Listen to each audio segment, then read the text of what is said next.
Hi, I'm Charlotte Brown. I'm Joint Managing Director of Resilient Organisations.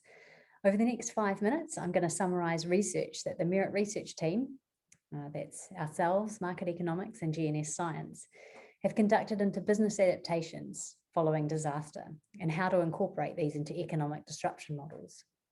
We recently won an award for this research in the 2021 Lloyd Science of Risk Prize. The capacity for businesses to adapt in the face of adversity has been clearly demonstrated through the COVID-19 pandemic. Actual economic losses and business closures related to COVID-19 have been significantly lower than projected, which really demonstrates the inadequacy of our economic models to account for important contributing factors, such as business behaviours and adaptations in our economic models.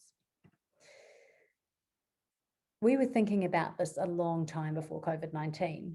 We're based in New Zealand and we saw businesses do some really incredible things to get through the massive disruption following the 2010-2011 Canterbury earthquakes. So we set about surveying organisations to understand what got them through that disruption and what affected how quickly they got through.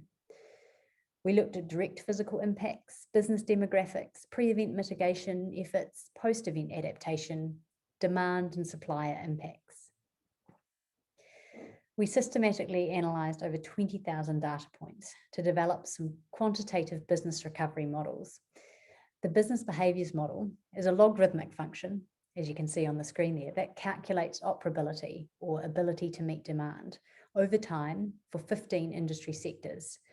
And that's based on the level of experienced infrastructure disruption, so water, electricity and road disruption, and also non-infrastructure disruption. It includes supply changes, demand changes, neighbourhood and staff disruptions. The business behaviours model can be applied as a temporal adjustment factor to an economic model, or it can be simply used by itself to explore the impact of different disruption types and magnitudes on organisation recovery. And this could be really useful to the insurance sector, for example, to understand how to design policies to best support business recovery.